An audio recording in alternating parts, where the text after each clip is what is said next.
नमस्कार, मैं राजनीतिक परिवार में पैदा हुआ। जब मैं छोटा सा था 1980 में प्रियंका और मैं घर में लेई बनाते थे, रात को निकलकर पोस्टर चिपकाते थे। चुनाव समझता हूं, 20 साल से मैं स्वयं चुनाव लड़ रहा हूं।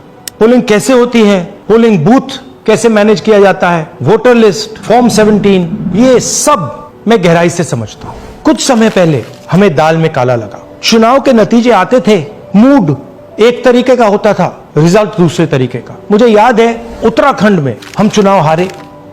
बाद में मैंने कैंडिडेट से पूछा कि जहां रोड शो हुआ था वहां जाके देखिए हमें कितने वोट मिले। हजारों लोग आए थे, पोलिंग बूथ में किसी ने वोट नहीं किया। यह असंभव था, यह हो ही नहीं सकता। उसके बाद छत्तीसगढ़ और मध्य प्रदेश के रिजल्ट, हमें लगा कुछ ना कुछ गलत हो रहा है। 2018 में मध्य प्रदेश में चुनाव होता है, हम जीतते हैं। हमारी सरकार चोरी हुई थी। 2023 में चुनाव होता है, मैंने अपने आंखों से भारत जोड़ो यात्रा में देखा, भयंकर एंटी इनकम्बेंसी, और हमें 65 सीट मिलते हैं। इम्पॉसिबल, हो ही नहीं सकता। और फिर महाराष्ट्र में पहली बार हमें सबूत मिला। विधानसभा और लोकसभा के बीच में जादू से नए वोटर आते हैं, और जहां भी इन नए वोटर्स ने वोट किया वहां वोट बीजेपी को गया। महाराष्ट्र चुनाव के बाद जब हमें डाउट हुआ, हमारे गठबंधन के सारे नेताओं ने प्रेस कॉन्फ्रेंस किए और हमने इलेक्शन कमीशन से कहा कि आप हमें वोटर लिस्ट दीजिए, वीडियो रिकॉर्डिंग दीजिए। इलेक्शन कमीशन ने मना किया। ना उन्होंने हमें वोटर लिस्ट दी और ना उन्होंने वीडियो रिकॉर्डिंग दी। डाउट हुआ, क्यों नहीं दे रहे, क्या कारण है? तो हमारे दिमाग में सवाल उठा, क्या इलेक्शन कमीशन बीजेपी की मदद कर रहा है? क्या इलेक्शन कमीशन ही इलेक्शन को चोरी करवा रहा है? इसके बाद हमने एक टीम सेटअप की और हमने उन्हें कहा कि आप जाइए, एक कंस्टिट्यूएंसी भी जाके ढूंढिए, सच्चाई ढूंढिए, किस प्रकार से चीटिंग की जा रही है, किस प्रकार से यह काम किया जा रहा है और कौन कौन इस काम को कर रहे हैं। सबसे महत्वपूर्ण बात यह है कि इलेक्शन कमीशन डिजिटल डेटा नहीं देता है, फिजिकल डेटा देता है। मतलब लाखों कागज में वोटर लिस्ट दे देगा, मगर डिजिटल वोटर लिस्ट किसी को कभी नहीं देता है। क्यों नहीं देता? कारण क्या है? कारण है कि अगर डिजिटल डेटा मिल जाए तो इलेक्शन कमीशन की सच्चाई पूरे देश को पता लग जाए।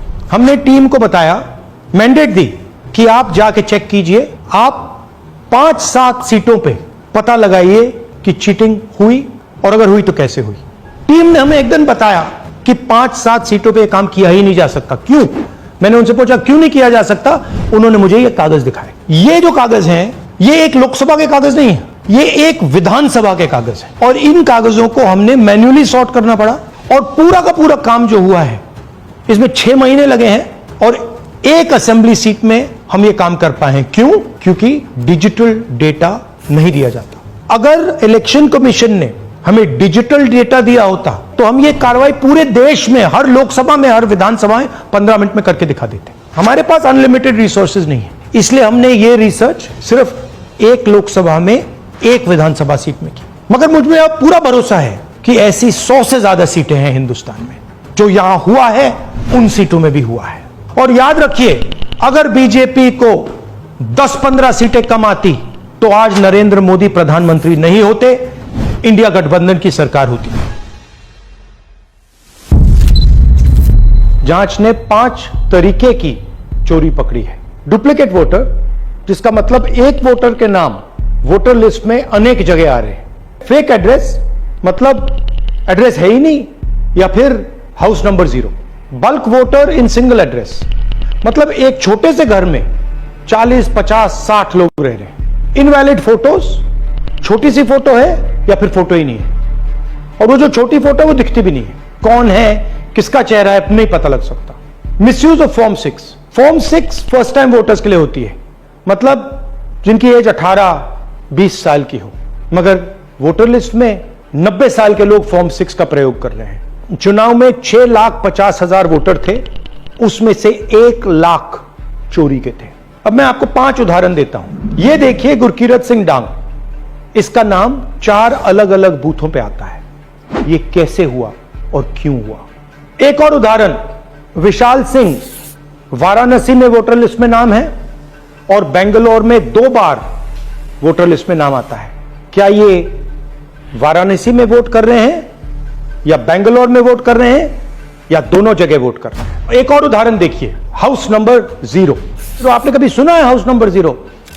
हमने तो नहीं सुना था, मगर बेंगलोर में हजारों हाउस नंबर 0 हैं वोटर लिस्ट पे। हाउस नंबर 35 की कहानी सुनिए। छोटा सा घर है, ज्यादा से ज्यादा 4 लोग रह सकते हैं, मगर इस 35 में 80 लोग वोटर लिस्ट में रजिस्टर्ड है। ये ईआरओ ने कैसे अप्रूव किया, क्यों अप्रूव किया, पता लगाना है। अच्छा, अब ये देखिए वोटर लिस्ट, इनकी फोटो देखिए, या फोटो है ही नहीं या फिर छोटी छोटी फोटो है जो दिख नहीं सकती। इन वोटर आईडीज पे वोट दिया गया है। अब मैं आपको बताता हूं शकुन रानी की कहानी। फर्स्ट टाइम वोटर बनी है, 70 साल की आयु है। एक बार फॉर्म 6 का प्रयोग किया और उसके कुछ ही महीने बाद दूसरी बार फॉर्म 6 का प्रयोग होता है। 2 बार इनका नाम वोटर लिस्ट में आता है और फर्स्ट टाइम वोटर की लिस्ट में आता है। ये फर्स्ट टाइम वोटर हो ही नहीं सकती। तो क्या शकुन रानी जी ने वोट किया या किसी और ने शकुन रानी जी के लिए वोट किया? ये ही छुपाने के लिए सीसीटीवी का डेटा हमें नहीं दिया जा रहा है। और ये शकुन रानी जी अकेली नहीं है, ऐसे हजारों लोग हैं जिन्होंने फॉर्म 6 का प्रयोग करके 2-3 बार वोटर लिस्ट में नाम डाला है। हमने पहले इलेक्शन कमीशन से इलेक्ट्रॉनिक वोटर लिस्ट मांगी थी, सीसीटीवी फुटेज मांगी थी। उन्होंने अपना काम नहीं किया, हमें नहीं दिया। फिर हमने अपना इन्वेस्टिगेशन कराया, आरटीआई भरे और हमारे पास डेटा आया। भाइयों और बहनों, सच्चाई यह है कि हिंदुस्तान में इलेक्शन कमीशन और बीजेपी मिलकर इलेक्शन चोरी कर रहे हैं। यह पूरा का पूरा सबूत ब्लैक एंड व्हाइट में आज हमने आपको दिया है। इलेक्शन कमीशन जानता है कि हमने उनकी चोरी पकड़ ली है, इसीलिए एसआईआर आया है। यह एसआईआर जो है इंस्टीट्यूशनलाइज चोरी है।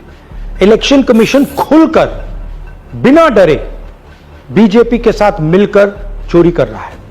और ये जो एसआईआर है, इसका लक्ष्य गरीबों का जो हक है, उनका वोट जो है, उनसे चोरी करने का है। मैं आपको एक और बात बताना चाहता हूं। इस पूरी इन्वेस्टिगेशन में हमने वोटर एडिशन को देखा है, मगर जितना एडिशन होता है शायद उससे ज्यादा डिलीशन होता है, सबट्रैक्शन होता है। तो ये सिर्फ एक मेन तरीका हमने पकड़ा है, दूसरे तरीके पे हमने इन्वेस्टिगेशन की ही नहीं अभी। मैं इलेक्शन कमीशन और इलेक्शन के ऑफिसर्स को साफ कह रहा हूं, आप जो कर रहे हो गलत कर रहे हो, ये ट्रीजन है, देश के खिलाफ है। ये मत भूलिए, टाइम आएगा हम आपको पकड़ेंगे, बचने वाले नहीं हो। It is critical that we expose voter चोरी।